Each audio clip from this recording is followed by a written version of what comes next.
Despair has no authority. They cannot take our victory. But when we see Him face to face, we will forever sing His praise. 'Cause the storms rolled away, the grave cannot contain the resurrecting power of our King. So we join in heaven's song, singing, worthy is the Lamb, the conquered hell and rose in victory. It is finished.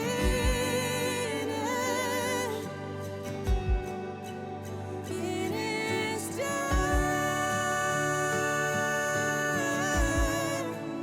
It is finished.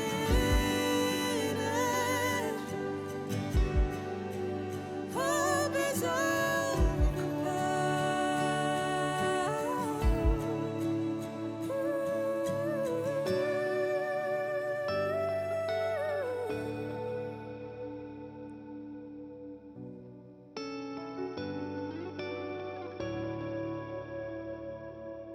Our hope is resurrected, so we sing out hallelujah.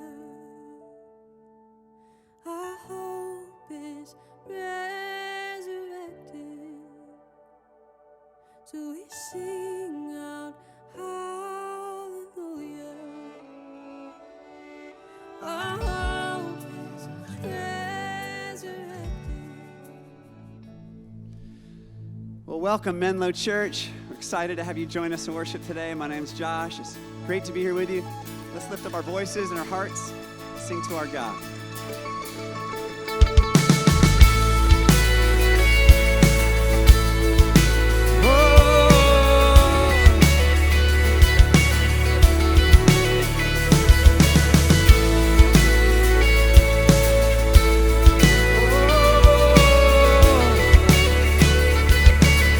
It's coming on the clouds. Sing with us. It's coming on the clouds.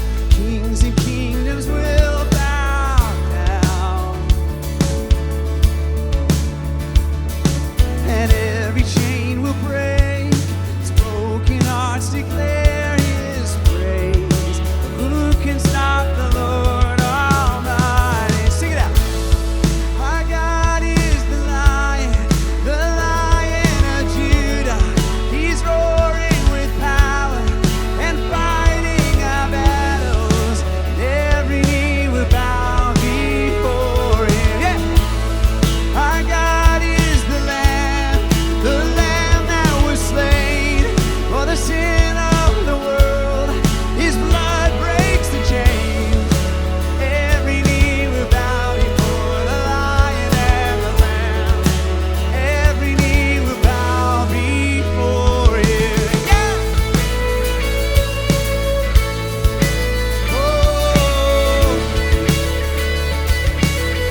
Well, hey everybody, welcome to menlo.church. My name is Jessica and I'm here with Mark. Hi, Jess. Oh my gosh, what are you doing? I am in the wilderness. Oh, in the wilderness. Well, isn't that convenient because our new series is called The Land Between, where we're talking about how Moses and the Israelites were in the wilderness for 40 years and how hard that was for a lot of them, how they were grumbling and how chaotic it was, and how that's kind of been the season that we all have been in lately. So today is John Crosby kicking off that series, so stay tuned for that. But before you go, we have a couple of things we want to let you know about. Yes, I'm getting super excited about Fall Labs because we're already getting people registering for the marriage course, and we're putting that on right now. And if you are interested at all about growing your faith and your understanding in a fun, interactive way, that's what Fall Labs is all about. We have over 25 different labs that are offered both in person, online, and a mix of both. And so I'd really encourage you to check out menlo.church/Fall Labs for more information and to register. Yeah, we also want to let you know about our annual meeting. That's going to be happening on Sunday, September 19th. So if you want to learn about our new budget or senior pastor search updates and other things like that, you're going to want to be at this meeting. Also, if you're a covenant partner, which used to be called membership, you can vote in our 3 new elders. So go to menlo.church/annual meeting to get all the information about that. And that same weekend, September 19th, is when we're shifting around our service time. So if you're watching this on the Church Online platform on Sunday mornings, our services are usually at 8:30 and 10 o'clock. We're shifting those to 9 and 10:30. And if you worship with us in person on campus, then go ahead and check out menlo.church/services to see what time your campus is changing their service times to. And again, I just want to take this time and thank you for your generosity.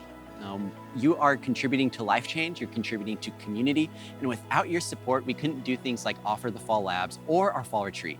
And so whether it's your first time giving or you're a continuous giver, again, thank you very much. All you have to do is follow the directions on the screen to give. And we just want to say thanks again for being here. Let's just get right into the service. I don't know about you, but I'm tired of it. I long to get back to normal, whatever normal was or is or could be, or I want to get on to what's next. All weekend, the fires filled California skies and floods turned lives upside down around the rest of the country. We're in that period where it's the not quite after the pandemic, but not even close to the end. It's before normal.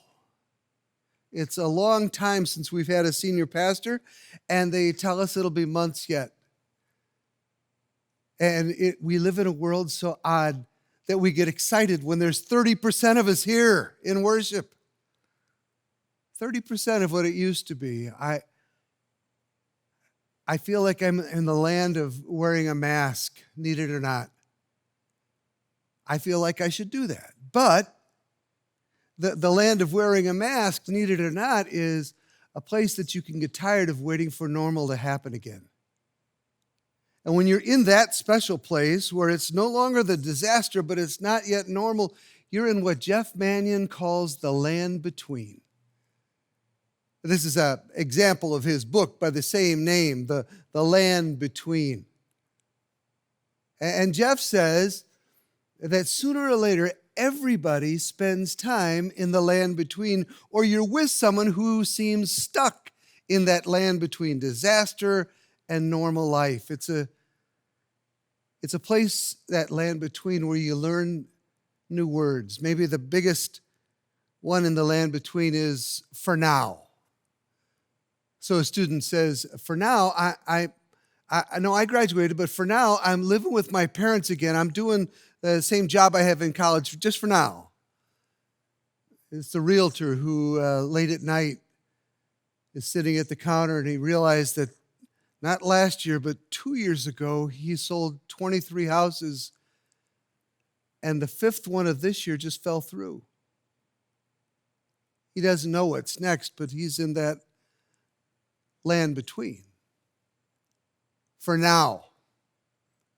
Laura and I have a young friend, a woman, professional cellist, who was living in another country, working at a hotel, waiting over 4 years to see if she'd be allowed to stay in Switzerland. She's living in the land between.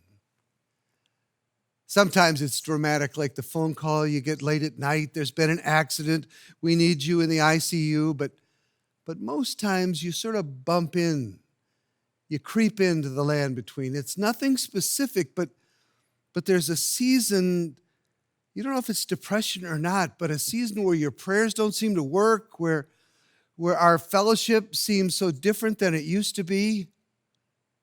Maybe just as important, I'm not sure what church is supposed to look like in this land between. That's why it's so important for us to do this together. Because the whole Bible, I've come to believe, is a story of people living in that land between. You can actually specifically find the land between, in biblical terms, out in the Sinai desert. If you look up on the map, there's Egypt, that land of mighty rivers, the center of the ancient world. And then all the way around the Mediterranean is what will become Israel and Palestine. And there's a long gap between. That gap, it's below the Fertile Crescent, is usually called the Sinai Desert. And that's where you live in the land between. The Israelites have been on a road trip from hell, with 500,000 refugees and displaced persons stuck like they're inside a quarreling family minivan and surrounded by angry neighbors, all yelling at them to leave. You've all seen the movie of the 10 Commandments where Charlton Heston's there and the 9 plagues come on Pharaoh and Egypt to get them out. And finally, the Passover spares just the firstborn of Israel. And then the flight out of Egypt, chased by the Egyptian army, guided by a pillar of fire and smoke, that splitting of the Red Sea and the going into it and the destruction of the all-powerful Egyptians. They're ready for the promised land, right? They're right on the edge of it. It's right there, right? Apparently not. That's the thing about the land between. It takes Moses, or God, it takes God less than 4 weeks to get Moses and Israel out of slavery in Egypt, but it takes Israel all of 40 years to get Egypt out of the Israelites. I mean, they were there for 400 years. The gods of Egypt sat right next to the gods of Israel, right on the same shelf, but Egypt had all the power. Now the slaves have become refugees, but they have no clue about this God that's called them out of Egypt, the one they're supposed to learn how to trust. And one of the truest things is that the Israelites are not ready to worship God, the one God, in the promised land yet. It may be flowing with milk and honey, but they're not ready. So they're in the land between like we are. As Menlo.church sits in the land between, I'd like us to together learn the lessons that you only learn in the land between. First, that the natural language of the land between is complaining. God wants his people to move from being whiners and complainers and people with big expectations to become people of thanksgiving and praise. In the middle of that desert, the crazy thing is that the people of Israel do not die, because God provides in the land between in ways that you never see in normal times. In normal times, you think it's all you. In the land between, you get manna from heaven and quail that drops to the ground, water that comes out of rocks, but you pick it up and you go, what is this stuff? People complain, God provides, and then as we go through the land between ourselves as individuals and a church, we need to say, what kind of leader do we want to lead us in the land between? I mean, the land between is desert, right? The Sinai. But that desert also springs to life. It's fertile ground, and what springs out of the ground of the land between usually is complaints. Because time seems to last forever, and it wasn't supposed to be like this. But again, for now. You know, there's a saying that I heard that I think is a myth. Time heals all wounds, it said. I don't think that's true anymore. I think sometimes wounds get better and sometimes wounds get bitter. I believe that one of the reasons we are in the land between is so that we will once again be vulnerable. Because you never learn as much as you do when it really counts. Your heart is in danger in the land between. You have the same old fights in your marriage. You sit up late at night wondering if that teenager will ever come home. You have a terrible boss, but you can get through this. It's going to be fine. And then the boss does not get their promotion. That's not good news for you. The problem is not that the people of Israel complained out in the desert. The Psalms of David are filled with complaints, yelling at God with despair.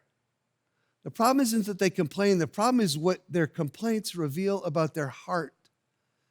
Because you see, sometimes confusion and complaint and even despair are the only honest response.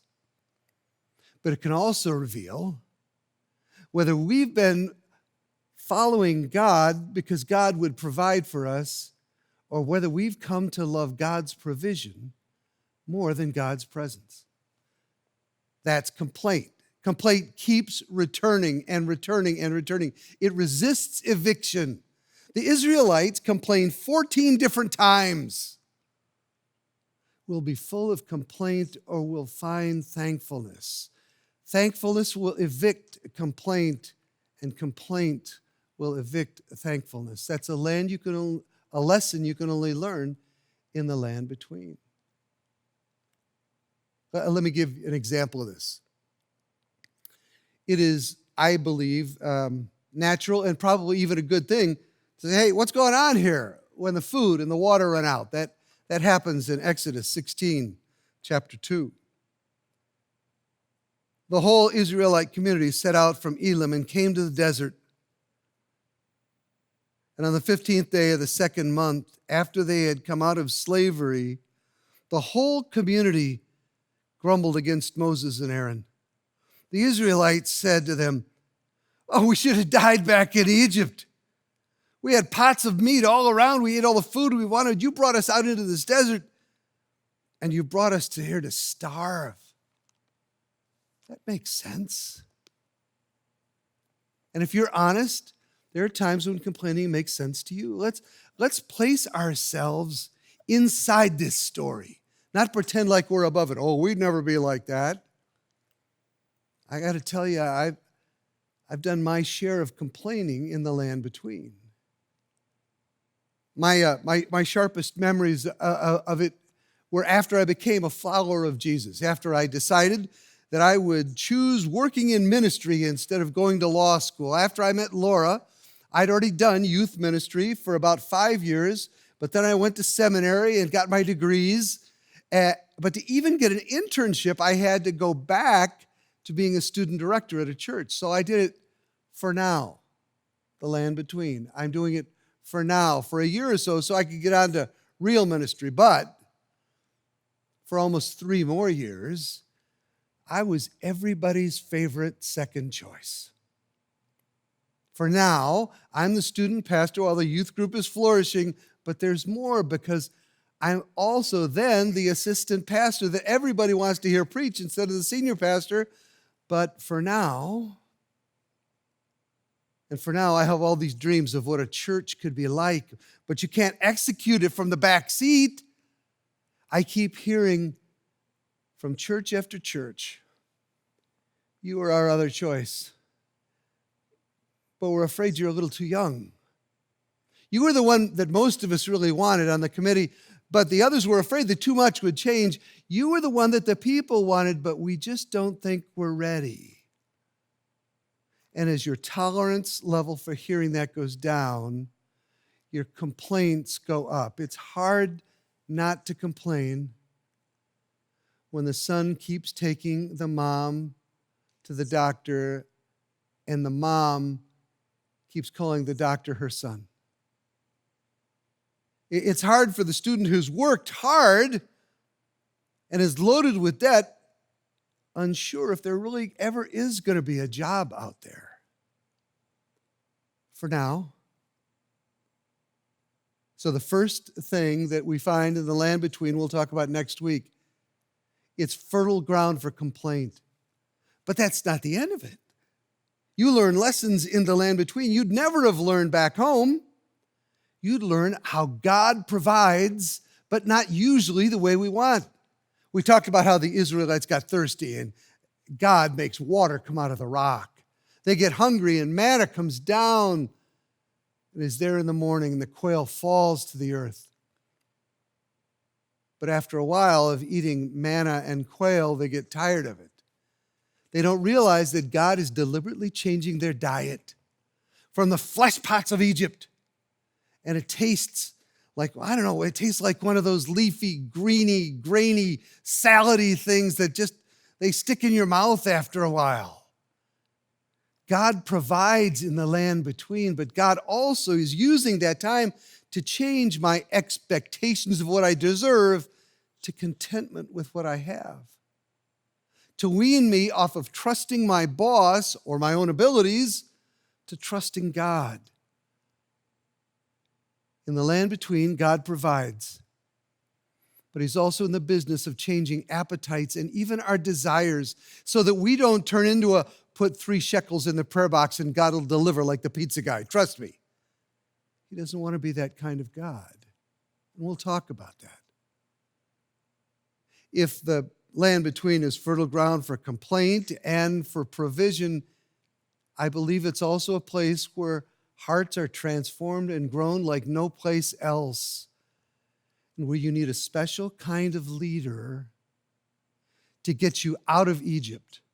But you need an even more special leader to listen to God and get Egypt out of us. That requires standing firm when people want to move on. It requires discipline when people are in pain.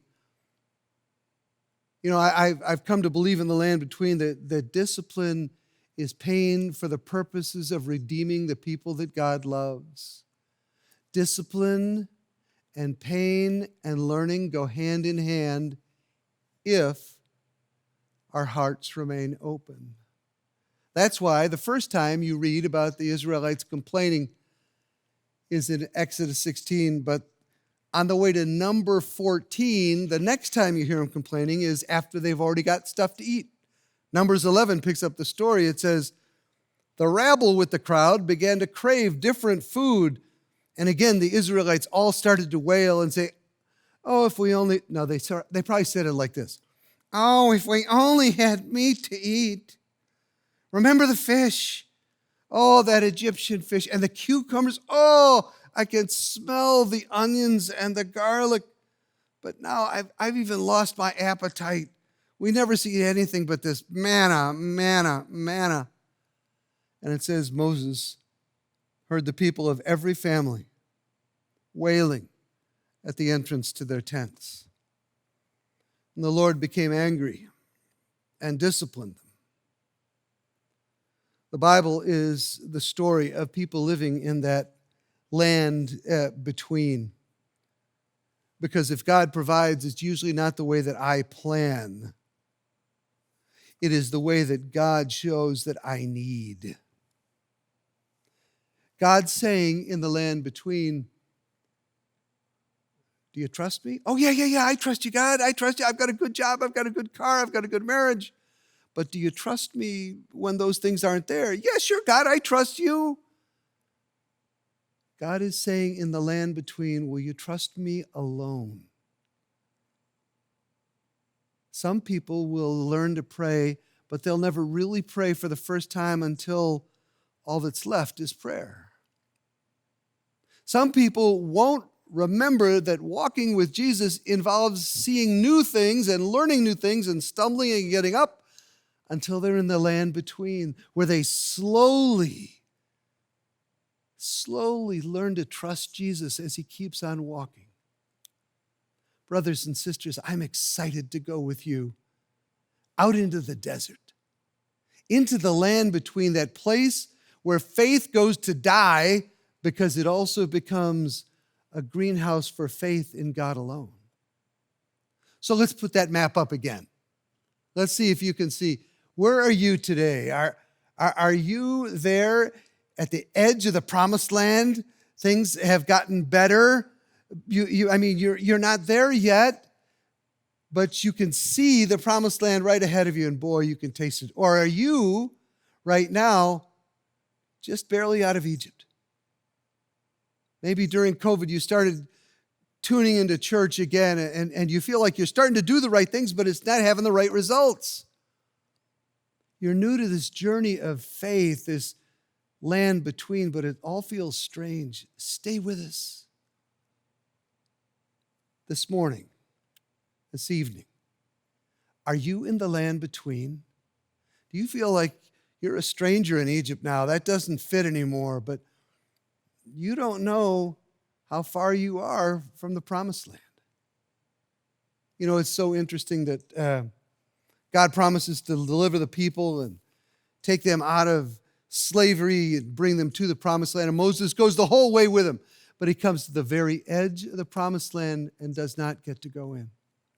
It's actually Joshua who takes the people across the River Jordan. But before they go across the river into the land of milk and honey, Joshua turns to the people and says, Have you learned from your servant Moses? Who are you going to trust? Who are you going to choose? At the edge of the river, he says, choose today. Whom will you serve? The gods of Egypt?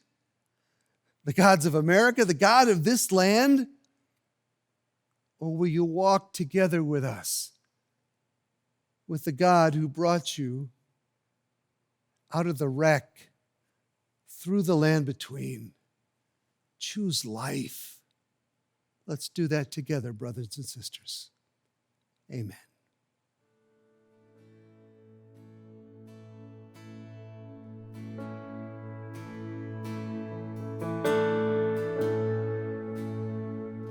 I love you, Lord.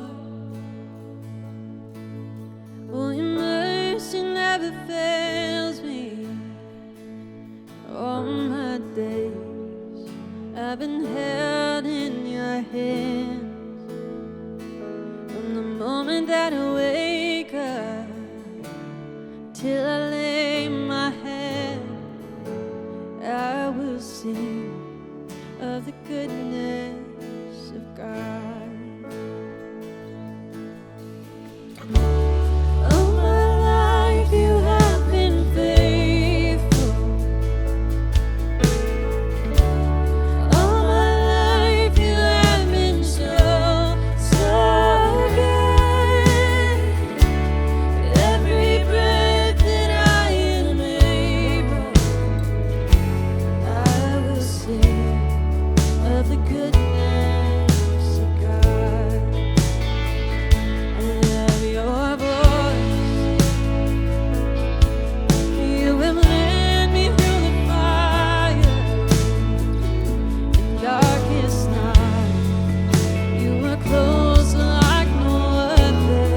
Well, thanks so much for joining us today. We really hoped you enjoyed the first message in this series.